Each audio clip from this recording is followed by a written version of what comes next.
महाराष्ट्र के नागपुर, कल्याण और डोंबिवली और मालेगांव में स्वतंत्रता दिवस और जन्माष्टमी के पर्व पर मीट बैन करने के ऐलान से सियासी घमासान शुरू हो गया है। विपक्ष ने महाराष्ट्र सरकार पर जमकर हमला करते हुए कई सवाल उठाए हैं। अब यह मामला एक राजनीतिक विवाद में बदल गया।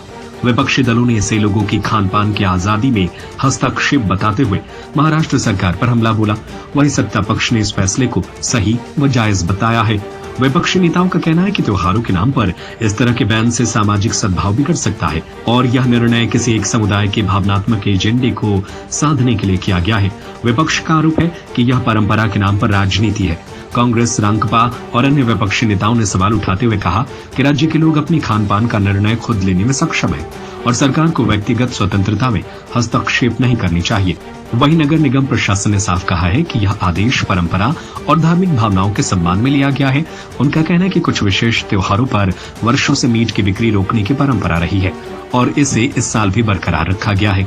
अब देखना होगा कि आने वाले दिनों में सरकार इस विवाद को कैसे संभालती है, क्योंकि फिलहाल मीट बैन ने महाराष्ट्र में सियासी पारा और चढ़ा दिया है। पे क्या आप खा रहे हो उस पर भेदभाव नहीं होना चाहिए। जिसको जो खाना है वो खाने दो। संविधान ने वो हम सबको हक दिया, जो खा सकते हैं, जो बोल सकते हैं, आंदोलन कर सकते हैं।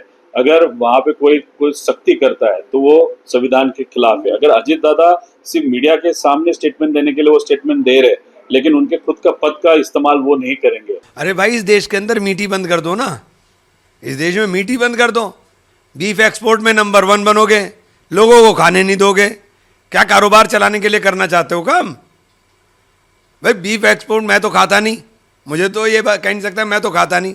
लेकिन जो लोग खाते हैं, देश के अंदर 14% आबादी मुसलमान की है, देश के 82% लोग मांसाहारी हैं। क्या तमाशा कर रहे हो भाई? मैं इस फैसले की निंदा करता हूं। कौन क्या खाएगा, कौन क्या पहनेगा, ये सरकार तय नहीं करेगी। अंग्रेज़ यहाँ था, हम गुलामी के जंजीर में जकड़े हुए थे। 15 अगस्त 1947 हमारे लिए एक वो है कि हम आज़ाद हो गए हैं और उसी दिन हमारे ऊपर खाने पीने पाबंदी लगाई जाएगी। मीट बेचने के संबंध में जो भी कुछ महापालिका ने निर्णय लिया है उतना ठीक नहीं है। इसने क्या खाना है वो उनको अधिकार है। धार्मिक कोई त्योहार होता है उसके लिए अगर ऐसा बंधन लगा दे तो उसमें कोई आपत्ति नहीं है। लेकिन मुझे लगता है कि 15 अगस्त ये जो दिन है, अपने देश में कम से कम 70-80% लोग नॉनवेज लोग हैं, 20% लोग वेज लोग हैं।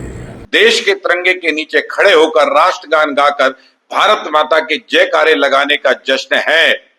ये अभी मीट खाने या एक दिन मीट नहीं खाने से कोई भूखा नहीं मर सकता।